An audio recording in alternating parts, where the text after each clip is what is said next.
I caught my wife without her wedding ring at the company couple's dinner, sitting at the table with her boss, laughing that light laugh she always saved for special occasions. That was enough. I didn't need to hear explanations, nor see hidden messages. All I needed was that picture, her, with a glass of wine in her hand, without her ring, without me, without remorse. The place where I should have been occupied by someone else. I approached like someone walking to bury a body, my own. She saw me, her eyes wavered for a split second, but she didn't say a word. And I didn't ask for one either. I looked straight into her eyes and said what my throat had been burning to spit out since the moment I realized I'd lost something I thought was eternal. I don't want you to explain anything to me, I just want you to be happy with your decision. She knew. She knew exactly what it meant to be there, like that. A married woman doesn't go alone to a couple's dinner. A married woman doesn't take off her wedding ring at an event that symbolizes commitment. A married woman does not sit at a table with another man unless she has abandoned, even silently, the commitment she made before God and her children. I returned home as if floating inside a dead body. I replayed in my mind all the mornings she'd say, "I love you," to me while tying my hair in front of the mirror, the afternoons she'd make coffee just because she knew I was tired, the Sundays she'd laugh at the sight of her children making a mess in the living room. All of that was now a puzzle of lies. How many times had she lied with her eyes? How many times had she kissed me thinking of someone else? The pain wasn't just in what she'd done, but in what she'd made me believe still existed, us. The next day, she received the divorce decree. Inside the envelope, beyond the cold, irrefutable paperwork, was a decision she hadn't expected: I would have custody of our children. For the first time, the woman who had always seemed so secure felt the ground slip away. She realized that her choice wouldn't just remove a man from her life, it would uproot an entire family, their roots, their history. When the penny dropped, it was too late. I was no longer the man who'd waited for explanations. I was the man who understood everything without needing to hear anything else. The one who, upon seeing emptiness, chose dignity. She tried to come back. She knocked on the door with tears in her eyes, asking for one more moment, one last gesture of faith. She said she was lost, that she didn't know what she was looking for, that the other man was nothing, that it was all a mistake, a passing confusion, a pathetic attempt to feel wanted, alive, new. I heard her. Because I'd learned that, before closing a door, you need to hear the echo of the person on the other side. But her voice no longer reached me. Because the moment she made me no longer a priority, she also ceased to be a shelter. And then something strange happened. With each attempt she made to rebuild, I felt more distant. I began to sleep better, eat better, smile at strangers at the supermarket. The children began to sleep more peacefully. The questions about their mother diminished. The pain, curiously, gave way to a strange sense of relief. I was no longer trapped by the expectation of being loved. I was free. And when freedom arrived, so did someone I hadn't expected, a new woman. A woman unrelated to my past, who didn't need to compete with memories, who simply sat with me on the couch and laughed at the same things I did. It was at that point that life gave its answer. While I moved on, she remained trapped in her own mistakes. And that's where the real punishment begins, not in the scandal, not in the public shame, but in the empty routine. She began to dream of me every night. Vivid dreams, where we were all together again. Me, her, the children. Eating dinner at the table, laughing at lame jokes, fighting over who would wash the dishes. She would wake up sweating, with her pillow wet with tears. She tried to go back to sleep, but couldn't. Those dreams became torment. Dreaming of the life she threw away. Reliving what she destroyed. Longing for what she could never have again. One night, she called. I answered. Silence. Until I heard the shaky breath on the other end. She simply said, "Do you dream of me too?" I answered no.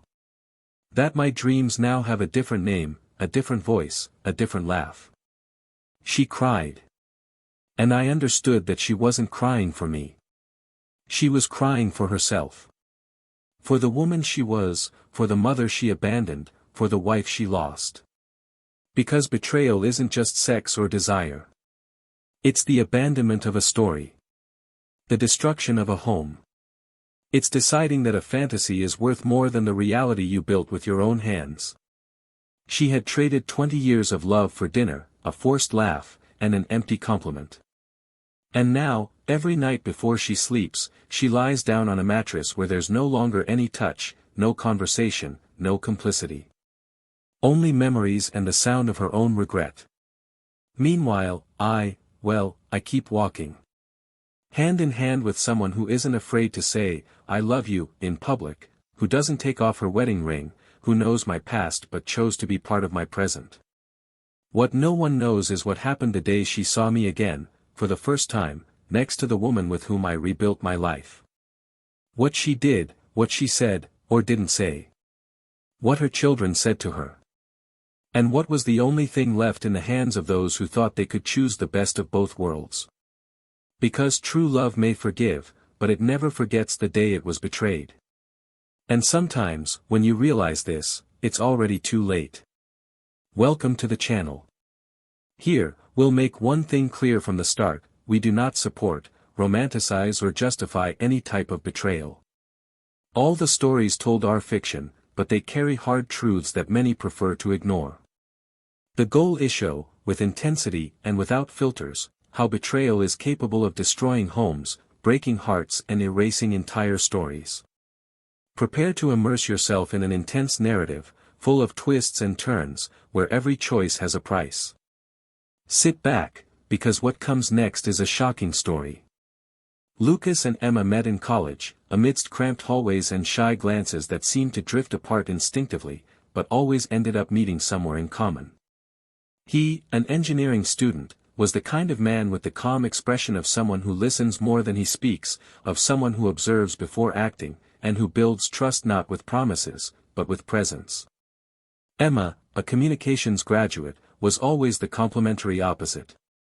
She had a firm, confident voice and a natural way of making anyone feel special, as if she saw beyond the surface. Lucas fell in love first, it's true, but it was she who made the first move. An invitation for coffee after class, an increasingly frequent exchange of messages, and then a stolen kiss under the light rain of an autumn afternoon that sealed the beginning of a story that seemed destined to last forever. Over time, the two became almost synonymous with stability among their friends. The wedding came 5 years later, celebrated on a farm surrounded by sunflowers and promises spoken with an emotion that seemed to overflow. There was no luxury, but there was truth. Together, they built not just a house, but a home where the furniture carried stories, the walls held laughter, and the closets were always a little messy, as in any real home where love also knows how imperfect it can be. The arrival of their children, 2 boys close in age, further strengthened their bond. Lucas became the father present at every school meeting, the one who knew exactly how much sugar each child liked in their juice, and who made a point of inventing different voices for each character in bedtime stories. Emma, meanwhile, divided her time between motherhood and the career she worked so hard to build, being admired for her competence at work and the affection she dedicated to her family. To anyone's eyes, they were the picture of a balanced couple. They had their moments of disagreement, like any couple sharing a daily life, but they always found their way back through dialogue, respect, and, above all, complicity. Nighttime conversations, after the children were asleep, were a refuge for both of them. They talked about the future, the dreams they still wanted to realize, the trip they promised to take when their children were a little older. Emma had a habit of stroking Lucas's hair while he spoke, and he, in turn, would often smile with his eyes closed, as if that touch were enough to calm any inner storm. On birthdays, there were always hidden notes, simple gestures yet loaded with meaning. And on special occasions, Lucas never failed to prepare breakfast with her favorite fruits, while she feigned surprise upon finding the tray on the bed. On weekends, their routine became a sweet respite from the hustle and bustle of everyday life. Mornings began lazily, with the smell of warm bread wafting through the kitchen, the boys running barefoot around the house, and Emma playing soft music while she prepared scrambled eggs.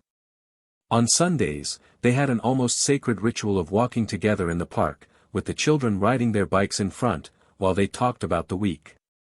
It wasn't a perfect life, but it was full, filled with real moments, with hardships shared and overcome side by side.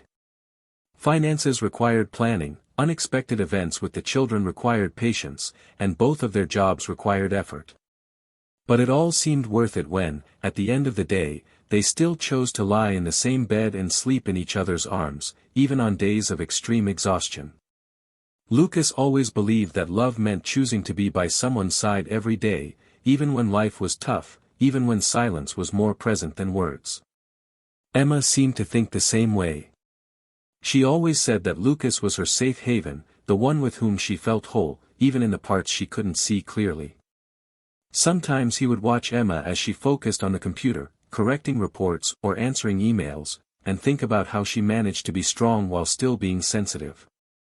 She had a look that spoke volumes, that knew how to welcome and also confront when necessary. And he was proud of that. He always was. He was fully aware that he shared his life with an admirable woman, not only for her intelligence and beauty, but for her humanity, for her ability to balance the weight of the world without losing her tenderness. Over the years, the routine began to change, as is natural in any long-term relationship. The evenings of long conversations became shorter, interrupted by accumulated fatigue or by obligations that seemed to multiply. Holidays gradually became less prominent. Work demanded more of Emma, and Lucas, while understanding, missed the moments when she looked at him as if he were still the same young man she'd chosen years ago. The boys grew up, began to have their own routines, and time for the couple became scarce. But still, Lucas believed. He believed that true love wasn't just about euphoria, but about persistence. And so, he kept trying. He cooked dinner on days when she came home late, wrote notes when he felt she was distant, organized little surprises to rekindle the connection that sometimes seemed dormant. He didn't demand anything. He simply wanted her to see him. To keep choosing him, even without words. Emma, on the other hand, began to sink deeper and deeper into her duties.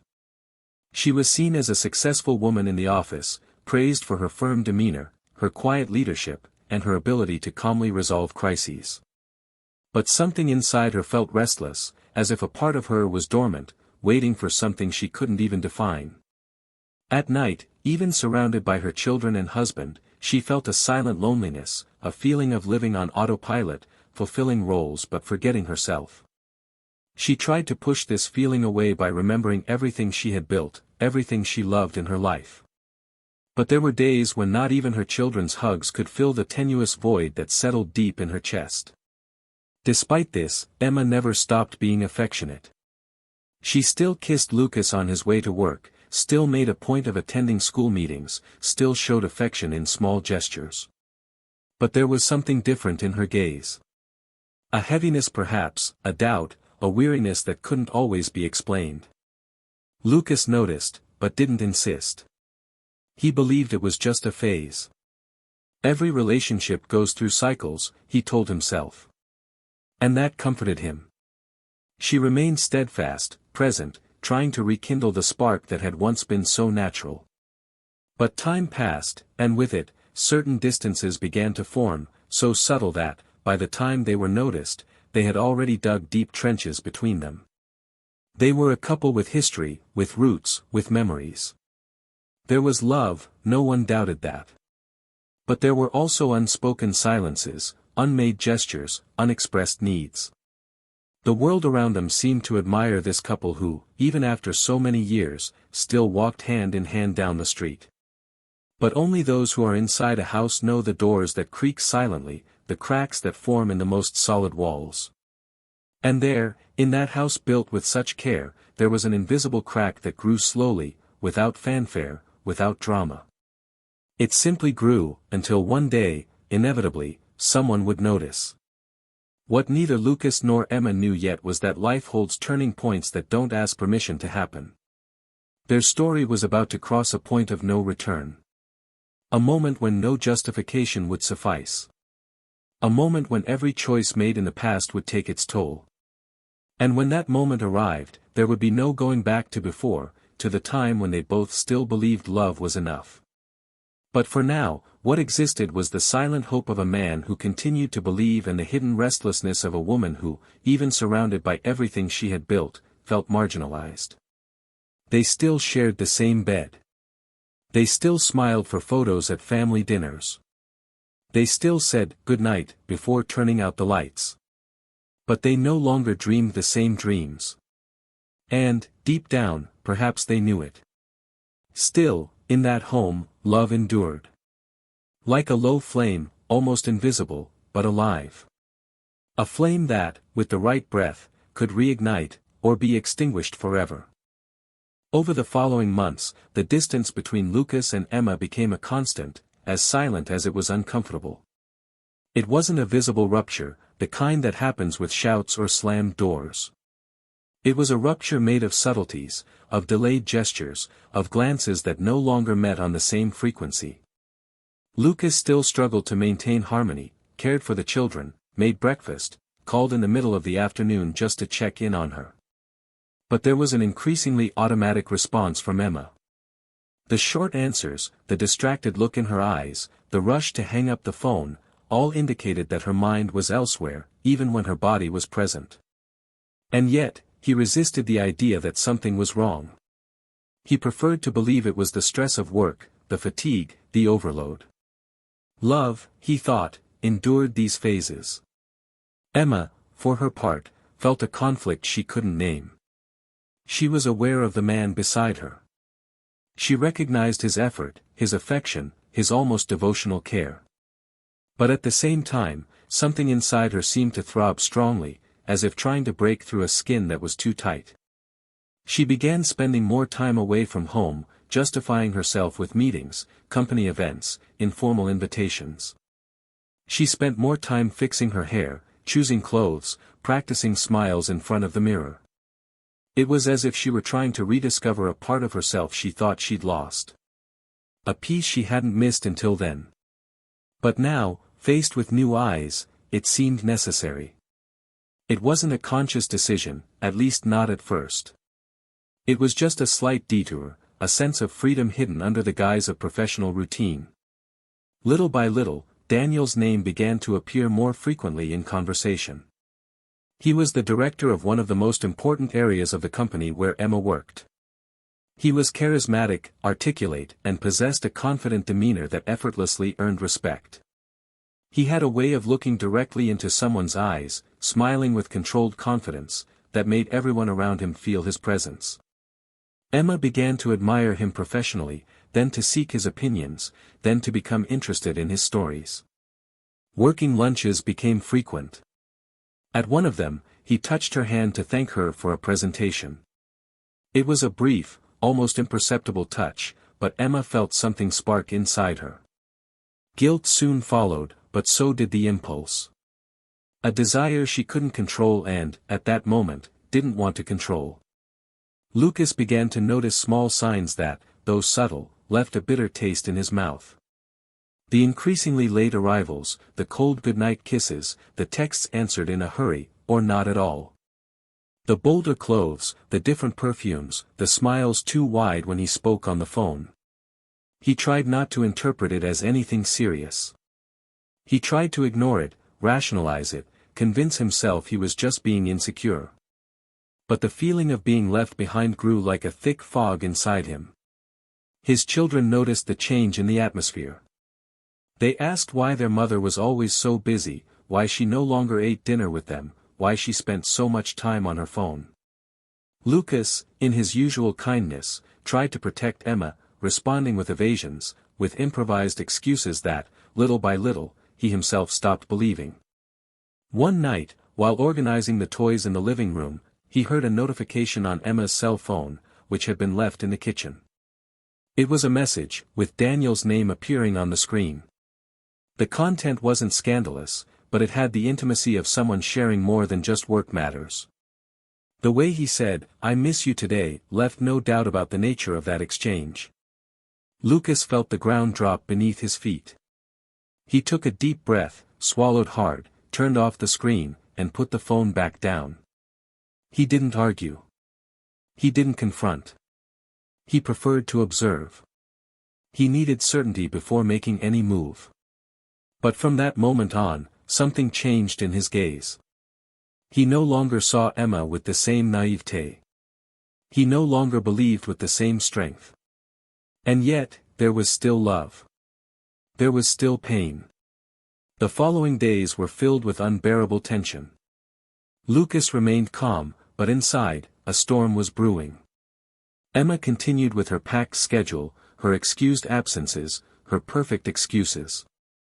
He began to observe the pattern of her appointments, the timing of her messages, the days when she seemed most distant.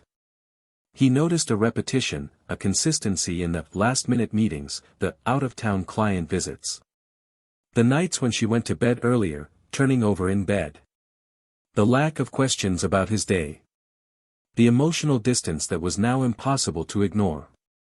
Emma seemed oblivious to Lucas's perception, or perhaps she was just pretending not to notice. In her mind, perhaps everything was under control. Then came the company dinner. It was a traditional event, reserved for employees and their spouses. Lucas always attended with pride. He enjoyed seeing Emma recognized, being by her side at moments like these.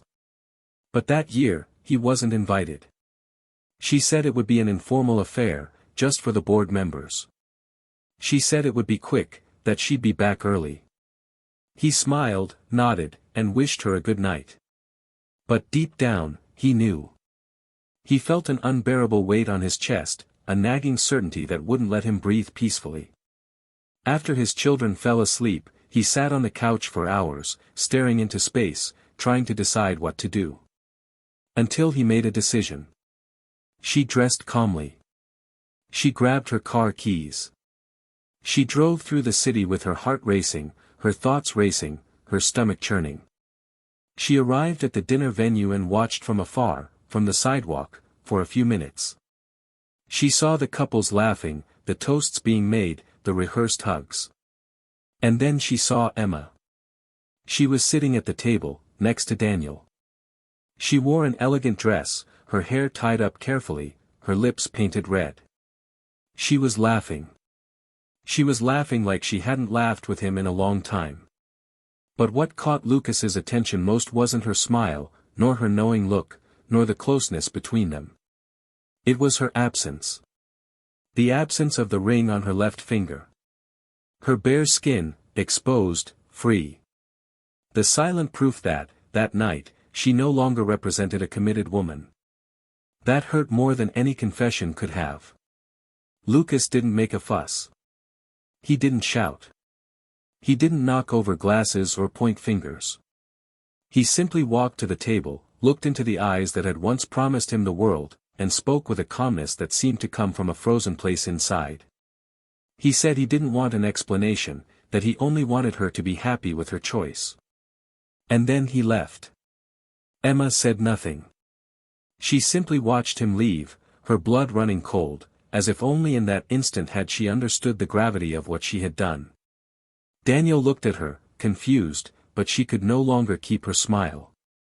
The next morning, Emma found the letter on the kitchen table. Inside were the divorce papers. And, along with them, the information that Lucas would have custody of the children. It was the first moment the ground fell out from under her feet. The first moment she felt the life she'd built over years begin to crumble in her hands. She tried calling him. He didn't answer. She tried texting him. No response.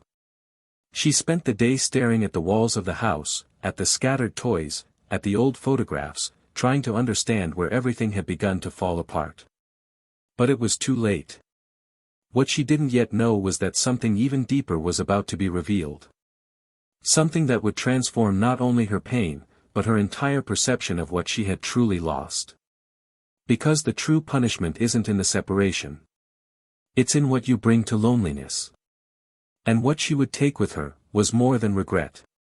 It was the weight of a secret that would only surface when the absence had become irreversible. Emma spent the days following the filing of the divorce papers in a state of torpor that not even the mirror could convey. There was something about her reflection that seemed older, more haggard, as if time had violently slipped over her face during a single night. Lucas, firm in his decision, didn't respond to her messages, didn't return her calls, didn't ask her to explain anything, didn't create space for any kind of emotional negotiation. She tried to pick him up from his children's school, tried to meet him at the door of the building where he now lived, but it was as if he had become inaccessible.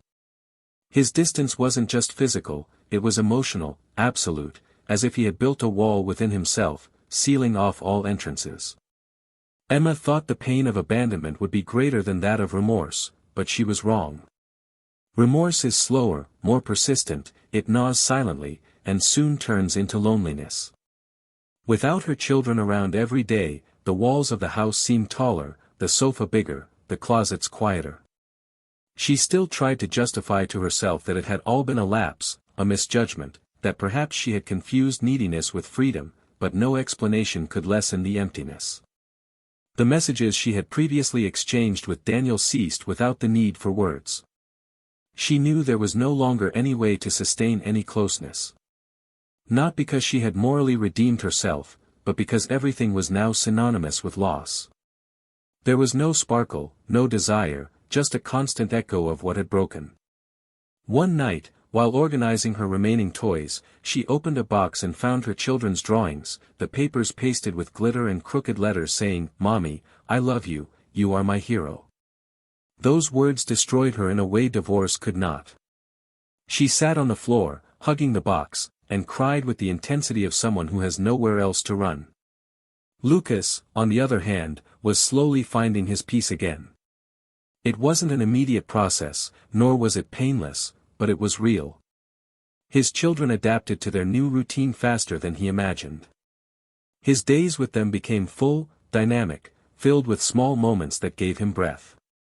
He started running in the park on Sundays, cooking new recipes with the boys, playing music around the house.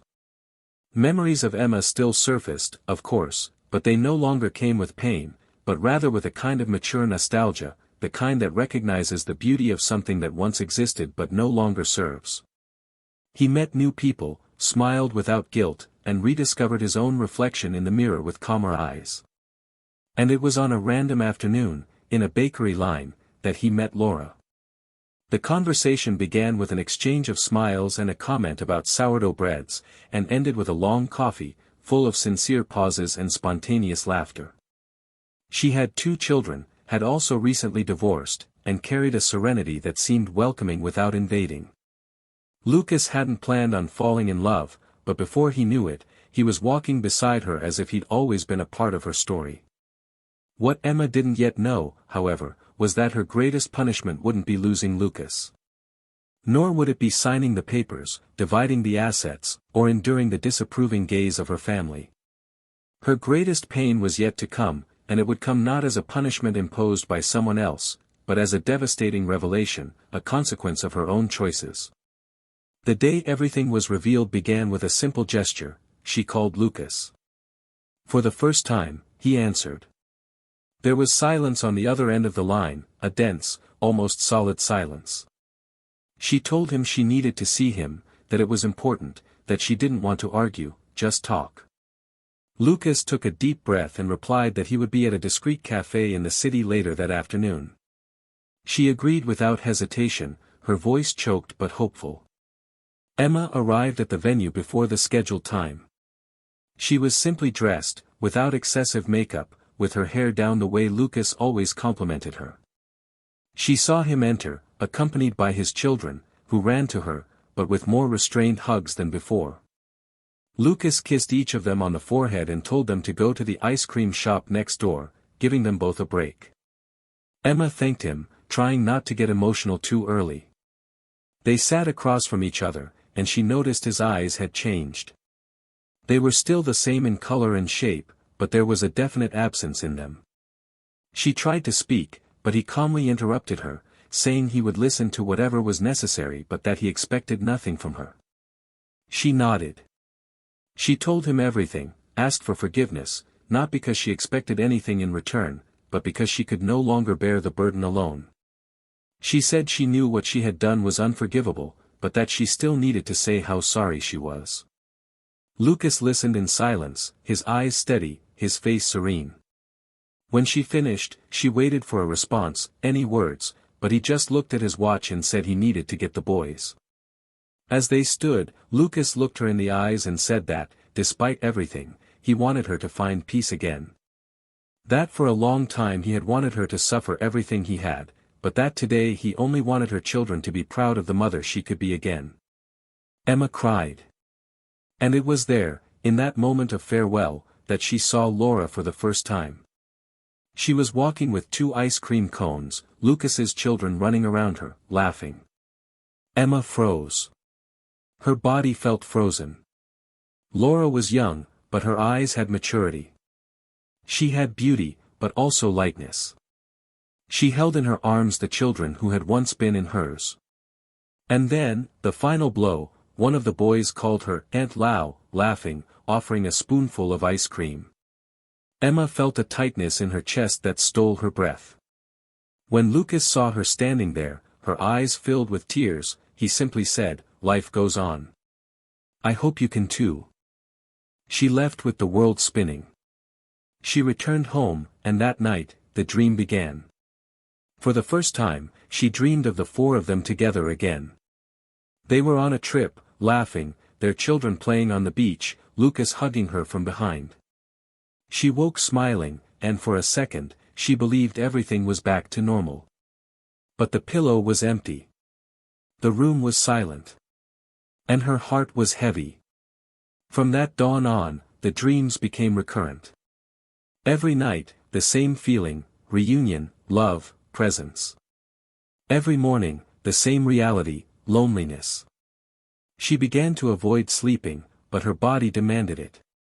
And when she fell asleep, she was thrown back into the life she lost, forced to live it only in dreams. Her children didn't return her messages with the same joy. Lucas no longer responded. Laura occupied the space that had once been hers, not as an enemy, but as a presence. And that hurt even more. She realized she had lost everything, but the worst part wasn't having lost it. It was knowing it hadn't been taken away. She had given it to her, in a moment of selfishness disguised as freedom. The greatest punishment wasn't abandonment, but belated realization. And in that emptiness, the silence of regret began to speak louder than any explanation. Because there are mistakes that, once made, cannot be undone. And there are dreams that, once shattered, can only be revived when your eyes are closed and nothing can be changed.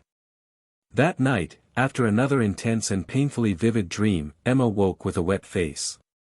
It was still dark, and the first rays of dawn didn't even threaten to touch the sky. She sat on the edge of the bed with her shoulders slumped, staring at the floor, as if waiting for some answer to emerge from it. Her bare feet touched the cold floor, but what paralyzed her was the emptiness within. The house around her remained silent, as always. But now, even the silence seemed to want to scream. He stood slowly, as if carrying himself were too painful for his joints. She passed the living room where the family portrait still hung, her, Lucas, and the 2 boys smiling in their Christmas clothes. For a second, she reached out to take the painting from the wall, but something stopped her. I couldn't tell if it was attachment or self-punishment. She left it there, a constant reminder of what had been. He'd gone through the day mechanically. He went to the supermarket, did laundry, organized the pantry, answered old emails. He did everything a normal person would do. But he wasn't normal. Nothing about her was the same anymore. The following week, she finally got a reply from one of her sons via text message. A short, emotionless sentence, "Hi, Mom. I'm fine." That gave her a breath of life, which was soon swallowed up by the anxiety of wondering if she would have any chance of reconnecting. She called, but he didn't answer. She tried to reach Lucas, but it was Laura who responded, respectfully but firmly, asking Emma not to intrude on the boys' schedules, as they were in a process of emotional adjustment and needed stability. Those words pierced her like a spear. Stability. What she had destroyed with her own hands was now protected by another woman. She decided to take action, even though she wasn't sure if it was right. She started going to the park where Lucas used to run with his children. She would sit there, from a distance, just watching. One afternoon, she saw him walking with Laura and the boys. They were laughing, sitting on a picnic blanket, with homemade sandwiches and juice in plastic cups. That simplicity broke her. It wasn't just because she had lost her husband and children. It was because she realized that the happiness she thought she had mastered could exist even without her. The days passed, and insomnia took over. The nights became long marathons of memories, regrets, and assumptions. She began writing letters she never delivered. Letters to her children, to Lucas, even to herself. In one, she wrote, "I did everything wrong, thinking I was finding myself. But all I found was emptiness." She tried to seek help. She scheduled a session with a therapist, but couldn't say much. She remained silent, staring out the living room window, trying to understand how one decision could destroy an entire life. She returned home in silence. She decided to spend a few days away, in a neighboring town, where no one knew her. She stayed in a small, secluded inn, where the days were marked by birdsong and the smell of coffee brewed on a wood-burning stove. There, she cried like she had never cried before. She wrote down everything she felt in a notebook, and for the first time, she didn't blame anyone. She didn't make excuses. She simply owned up. He admitted his mistake, his selfishness, his arrogance in thinking he could experience something new without giving up what was sacred. It was during this period of seclusion that Emma began to understand the depth of what she had lost. Not just her family, but herself. The woman she looked at in the mirror was now someone rebuilding, full of visible cracks, but still standing. When she returned to the city, weeks later, she summoned the courage to go to the school where her children studied. She waited for class to end, watching from afar. When the boys left, they didn't run to her. They stopped. They stared. The oldest took a hesitant step, but the youngest held his backpack tightly and looked away. Emma approached slowly, respecting their space, their emotional distance. She said she didn't want to force anything, that she just wanted them to know she still loved them, that she always would. The oldest replied, almost whispering, "We know, Mom. But you hurt Dad." She tried to explain, but her voice cracked. Their silence was the harshest judgment she could receive. That same night, he decided to write Lucas a letter. But not to ask for anything. Just to thank him. Thank him for being a good husband, for holding the house together for so long, for being the father she hadn't been able to be as a mother lately. He mailed it, without waiting for a reply. Days later, she received an envelope at home. It was a letter written by Lucas. In it, he said he no longer held a grudge, that he had chosen to move on because he understood he couldn't force anyone to stay where they didn't want to be. He said the children were fine, that Laura treated them with respect, and that he didn't intend to erase Emma from their lives, but that time and her actions would determine the kind of relationship she would be able to rebuild.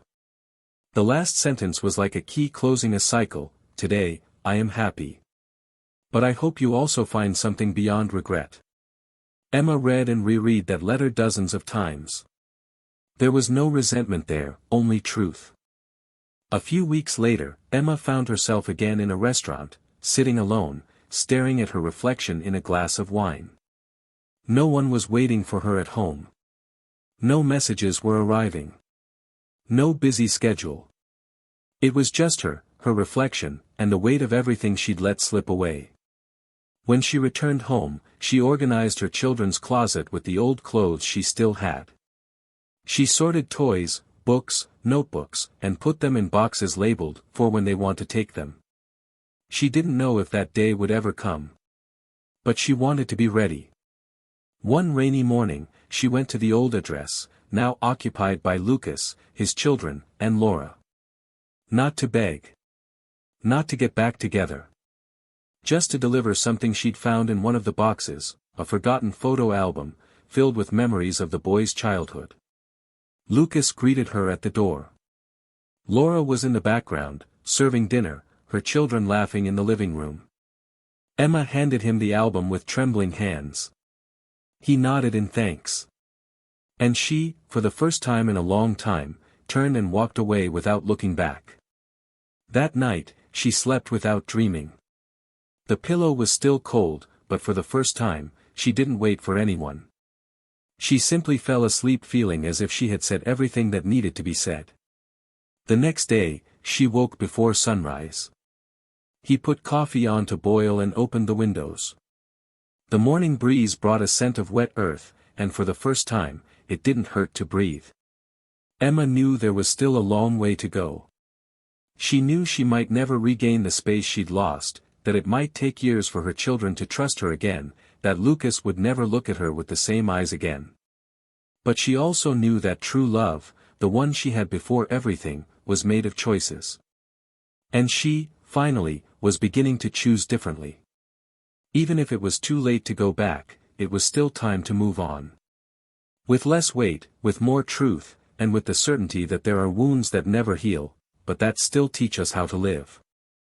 The morning after delivering the photo album, Emma woke up feeling lighter, as if the pain had found a quiet place to rest within her. Not that it had disappeared, but she no longer needed to scream. For the first time in a long time, the past no longer felt like a suffocating maze, but rather a scar. Still sensitive, still uncomfortable, but visible, understood. She got up slowly, opened the living room curtains, and let the daylight flood into every corner. There were no plans for that week, no expectations. There was a strange sense of closure, not of what she had experienced, but of what she had to accept. In that empty space, where despair and guilt had once pulsed, there was now a rare kind of lucidity. And this lucidity made her realize that perhaps the true punishment had never been losing Lucas or her children. The true pain had always been within herself. It was the confrontation with her own image, the daily coexistence with the version of herself she never imagined she would become. Days later, sitting in a cafe she used to frequent back when she still thought she knew who she was, Emma was surprised by a former coworker. The conversation began superficially, filled with polite phrases and warm smiles. But soon came the question she'd expected: how things were going, how the children were, whether she and Lucas were still in touch. Emma hesitated, but answered calmly. She said they were all fine, that the boys were growing up strong, and that Lucas was an admirable father. The other woman simply nodded, visibly uncomfortable, perhaps because she already knew more than Emma would have liked. It was there, in that moment, that she understood how the consequences of her choices had spread like ink in a glass of water. There was no controlling the narrative, no shaping what others knew, heard, or judged. And for the first time, it didn't bother her. She realized it no longer mattered what they thought of her. What mattered was what she thought of herself. And this process of rebuilding was more intimate than any reputation. Lucas, on the other hand, maintained his simple daily life, full of new possibilities. Laura's presence had become essential not only because of their emotional partnership, but also because of the connection she created with her children, the light-hearted way she integrated their story without trying to erase the previous one. There was a maturity in her that didn't demand prominence, that simply added to it, filled it with sweetness, without competing. He admired this. He admired the way she listened, how she respected silences, how she didn't force the boys to accept her, but patiently conquered each space. Some nights, when he watched Laura preparing dinner while the boys did their chores at the kitchen table, Lucas allowed himself to smile without guilt. That scene wasn't a substitute for what he'd had with Emma. It was another story, another path. And he had made his choice. A peaceful choice, based not on reaction, but on will. Even so, there were times when the memory still nagged. Especially when she saw her sons returning from short meetings with their mother, visibly shaken, with looks that couldn't hide their discomfort. Emma made an effort. She sent loving messages, remembered dates, prepared surprises for birthdays. But the boys still resisted. The oldest maintained a certain formality. The youngest was more reserved, more observant, and avoided long conversations. Lucas didn't interfere. He never forced them into anything. He simply encouraged them to maintain respect, even when they felt otherwise. He knew that time, and only time, would heal what words couldn't. In one of her sessions with the therapist, Emma was confronted with a question that left her speechless for long seconds. If you could go back in time and stop that first step outside of your marriage, would you stop it? The answer didn't come immediately. And when she finally did, it was with a trembling whisper. She said yes, but not just because she'd lost her family. She said yes because she understood that the betrayal wasn't an act of desire, but of escape. She'd fled from herself, her doubts, her fears, and in doing so, she'd ruined everything. The therapist simply nodded, and the silence that followed was like a mirror. Emma left that session feeling different. Less rushed, less needy for approval, less weight on her shoulders. She knew that rebuilding wouldn't come with sudden forgiveness or a miraculous reunion. It would come slowly, in layers. And that perhaps some parts would never be rebuilt, and that's okay. One rainy afternoon, he received an unexpected call. It was from his children's school. They informed him there would be a special presentation, where the students would pay tribute to their parents, and that they were both invited. Emma felt her body freeze. I didn't know if I would be welcome, I didn't know if I should go. But something inside her told her she had to be there. On the day of the event, she dressed simply, tied her hair up as she had done in the past, and arrived discreetly at the auditorium. He sat in the back rows, quietly, watching the other parents arrive. When Lucas entered, accompanied by Laura and the boys, Emma's heart raced. She tried to look away, but was eventually spotted. Laura greeted her with a gentle wave. Lucas hesitated, but also acknowledged her with a restrained nod. The boys didn't look for her. They were focused on what they were about to present. The presentation began, and each student took the stage to read a short text about the meaning of love and family. When the youngest son took the stage, Emma could barely breathe. He spoke shyly but clearly. He said family was where he felt safe, where he could make mistakes without being judged, where people stayed even when things were difficult. And then he glanced discreetly at his father and said he hoped to be like him when he grew up. Emma felt her world spin. Not out of jealousy, not anger.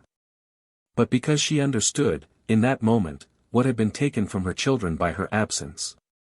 After the presentation, she tried to approach, but the boys were surrounded by their classmates. Laura was holding their backpacks, Lucas was taking photos.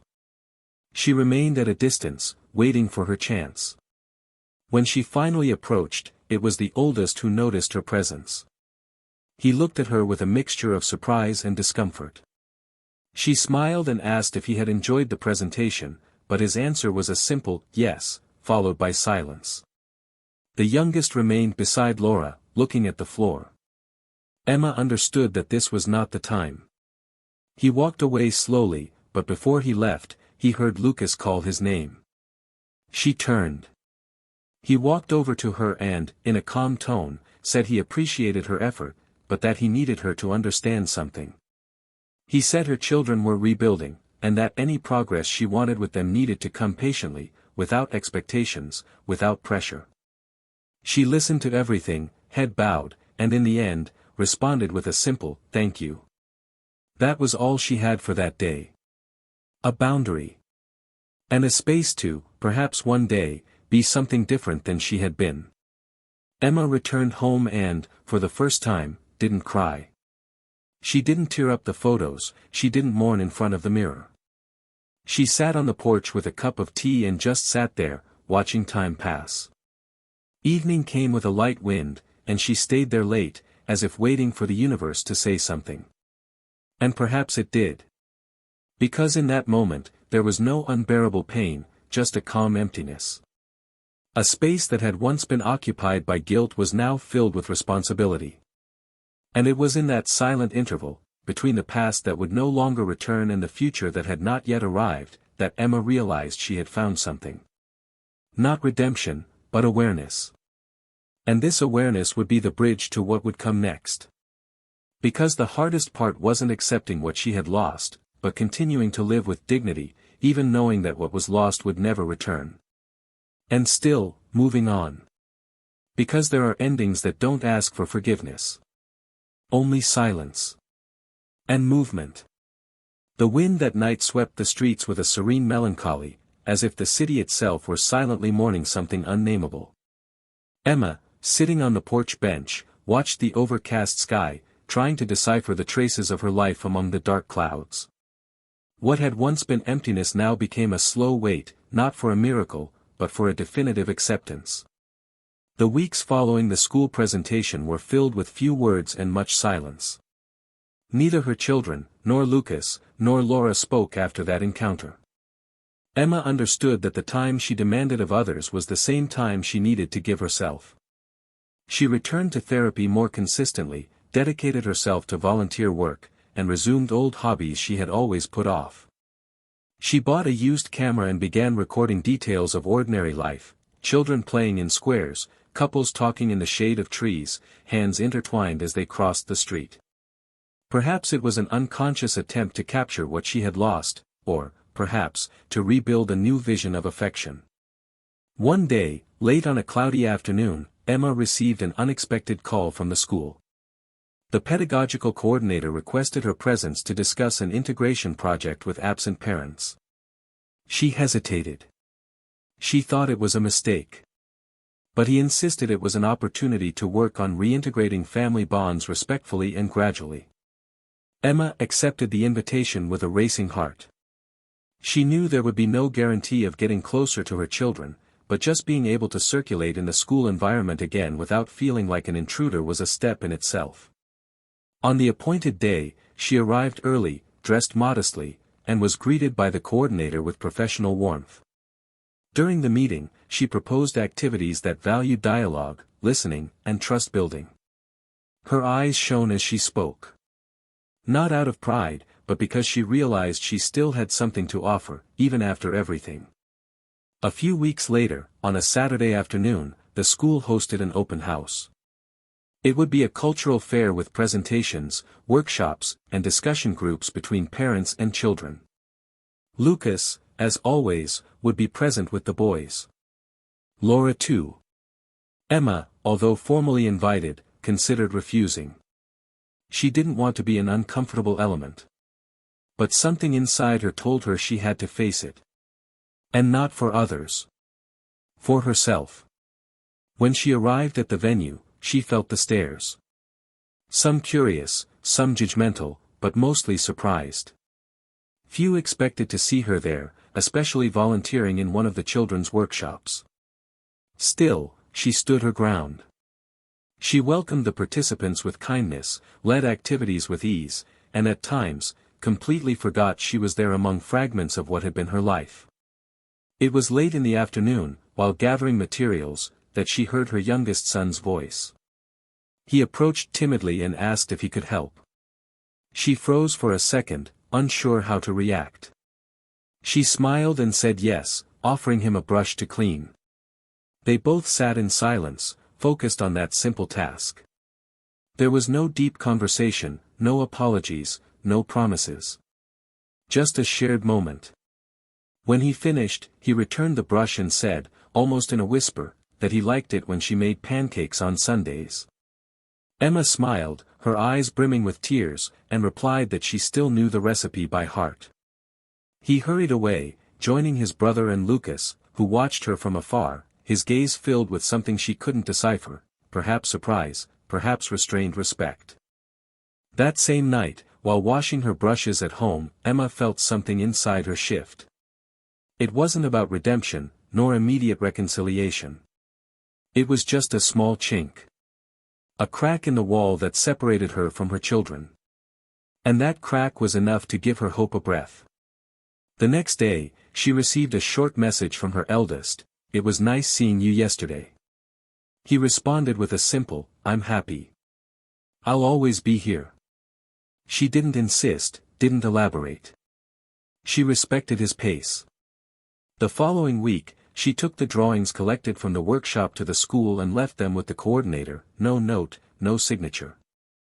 She simply left them. That afternoon, a staff member called to thank her, saying the students loved them and asking if she would be willing to participate in the next project. Emma accepted. Not for the chance to be close to her children, but because she had rediscovered a personal meaning there, amid the simplicity of the gesture. Meanwhile, Lucas watched the changes from afar. He didn't trust her yet, didn't feel ready to reopen space beyond the essentials. But he also couldn't deny that there was something different about Emma. She was no longer the proud, distant woman she'd been before. Now there was calm in her gestures, thoughtfulness in her words, an absence of haste. And, above all, an absence of expectation. It was as if she had finally understood that the pain she'd caused wouldn't be erased by heroic acts, but by quiet constancy. Laura, attentive as always, also noticed the change. And, in a delicate conversation with Lucas, she said that perhaps it was time to allow small amounts of contact, without forcing, but without impeding. He listened, reflected, and days later, suggested to his children that they invite their mother for a quick visit home, just for coffee. The invitation came as an avalanche of emotions.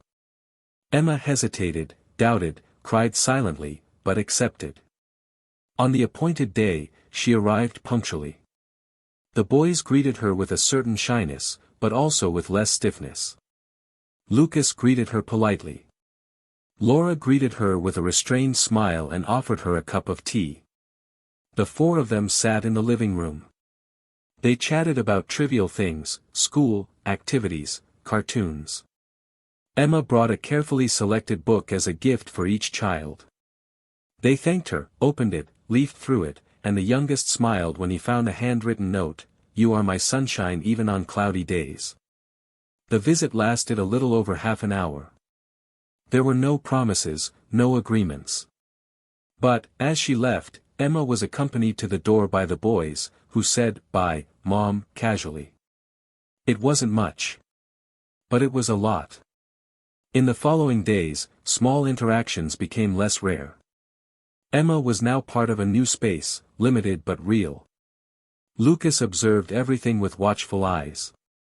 She still harbored the pain of what she'd been through, but also understood the importance of showing her children that people can change. That forgiveness isn't about forgetting, but learning to move on without harboring venom. One Friday night, after the boys were asleep, he and Laura talked at length about the future. About how to continue dealing with Emma's increasingly constant presence. Laura, with her sensitivity, said she trusted the way they were handling it. That it wasn't about competition, but about allowing the boys the freedom to build the relationship they wanted with their mother. And that, as much as it touched on sensitive areas, it was necessary. Meanwhile, Emma continued her solitary journey of rebuilding. She made new friends, joined a support group for mothers reconnecting with their families, and began teaching art workshops to children in shelters. She redefined her purpose in a discreet but solid way. She no longer sought acceptance in the eyes of others. She sought truth in small actions. She began writing about her experience. Not as a victim, nor as a counselor. But as someone who had hit rock bottom and decided not to build a home there. One day, she submitted a piece to an online magazine about family relationships and regret. It was published. She received messages from other women who were also trying to rebuild lost bonds. The pain that once isolated her now became a bridge. A footbridge. And that made all the difference. One spring afternoon, the boys came to Lucas with an unexpected proposal. They wanted to spend a weekend with their mother. Lucas was silent for a moment, weighing the risks, weighing the possibilities. But something in his eyes told him it was time. He agreed.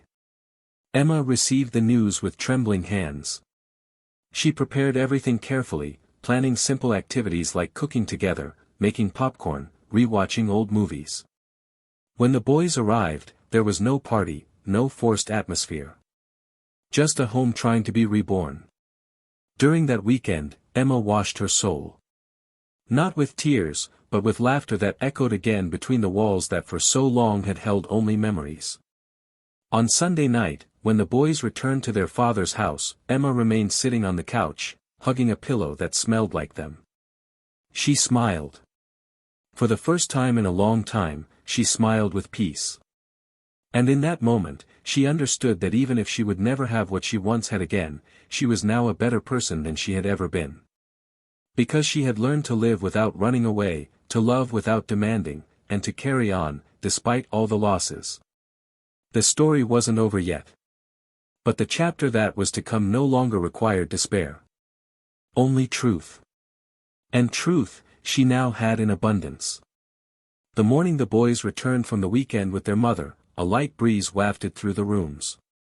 Lucas watched them silently as they took off their sneakers at the door, laughing at a joke they'd made up in the car. It was a simple scene, yet full of meaning. For the first time in a long time, the two seemed to have regained a kind of lightness he hadn't seen in a long time. They sat at the table, talking about the cake they'd made together, about the cartoons they'd watched, about the way Emma had laughed until she cried watching an old children's movie. Lucas listened attentively, catching the subtext, realizing that something, however small, had been restored. It wasn't forgiveness, not yet. It was just space. And sometimes, space is the first step for any healing to begin. The following week, the boys began asking if they could visit their mother on other days. Not in a rush, not with the urgency of someone wanting to return to the past, but with the naturalness of someone wanting to explore a new present. Lucas, still cautious, maintained a balance between protecting and allowing. Laura, as always, was understanding. She was still by his side with that quiet generosity that never demanded attention. She never questioned the moments Lucas spent silently thinking about what had been lost, but she also never failed to remind him, with subtle gestures, of what they were building together. One day, she surprised him with a small box, inside a keychain engraved with the word "present" in wood. When he asked why, she replied with a smile that it was to remind him of where they were now. Not where they had been. Not where they could have gone. But where they were. And that was enough. Meanwhile, Emma reinvented herself. With each visit from her children, she gained a new shred of confidence. She began decorating a room just for them in her apartment, with the colors they chose, the toys they liked, the pillows with superhero prints. It wasn't a complete home, but it was a refuge. They started sleeping there once a month, then twice, until it became a small habit. They hadn't completely returned, but they had returned enough to create new chapters. Emma, aware of every inch of this reconstruction, never forced it. When they didn't want to talk, she respected it. When they wanted to be silent, she simply sat beside them. She began cooking more often, returning to old habits like sewing, embroidery, and writing short stories that she kept in a drawer. She no longer sought approval. She sought peace. It was on an ordinary afternoon that the unexpected turn of events occurred. Lucas and Laura were at school for a meeting, while Emma was attending a lecture at the community library. At the end of the event, while talking to one of the organizers, she saw her children running around the playground, laughing with other classmates. The sight brought a smile to her face. But what she didn't expect was that, minutes later, a woman approached her with a hesitant expression. She said she needed to talk, that she didn't know how to begin. Emma, disconcerted, responded with only a wave. The woman's name was Marina, and she was new to the neighborhood, the mother of one of the boys' classmates. She began by saying that she found Emma's work with the children admirable, that she had heard many stories about her. Emma smiled politely, until Marina added that she knew who she was, and who she had been. Emma's heart raced. She expected judgment, expected criticism. But she didn't expect the next sentence: "You are one of the few people who truly know what it's like to break down and still stand up." And I needed to say that, looking you in the eye. Those words, so simple and so unexpected, made Emma leave with something new pulsing inside her. For the first time, she felt that the mistake was no longer the only chapter in her story. That now there was continuity. That now there were layers.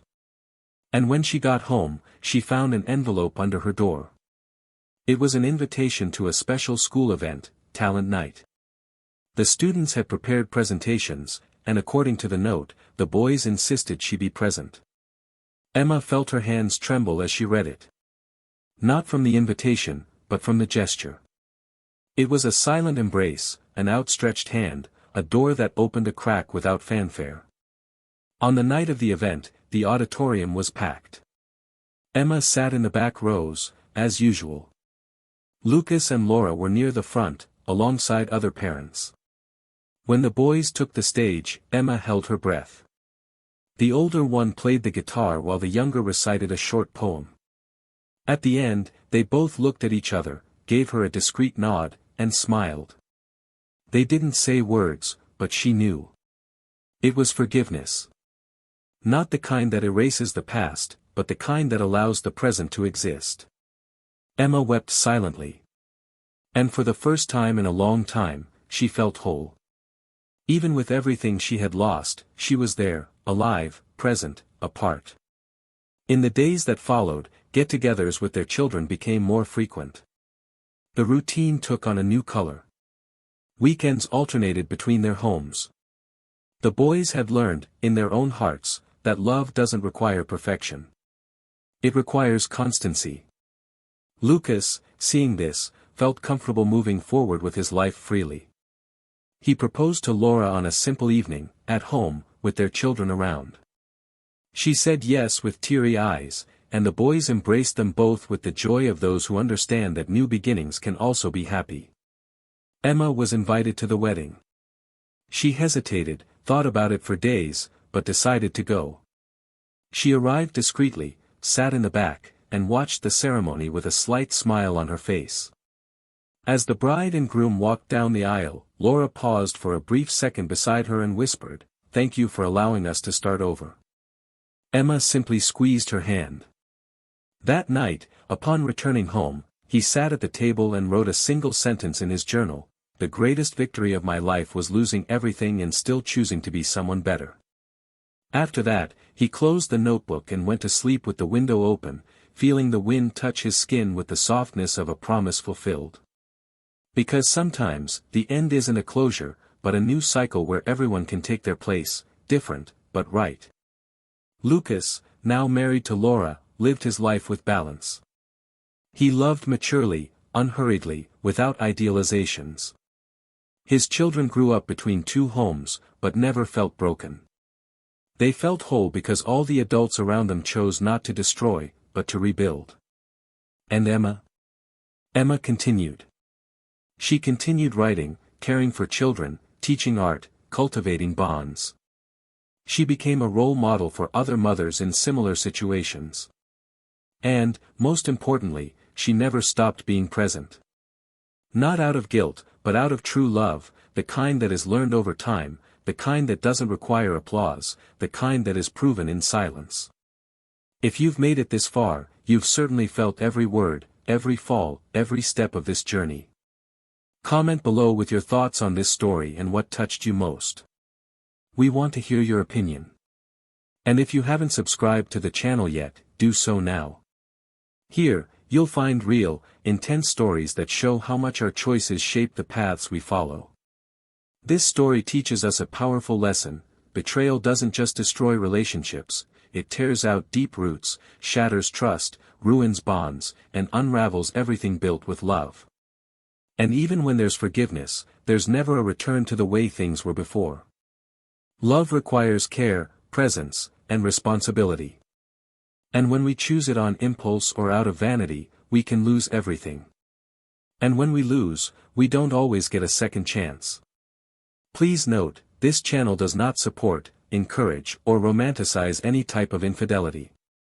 All stories here are fictional and intended to show the real and irreparable damage that infidelity can cause. Thank you for listening until the end. See you in the next story.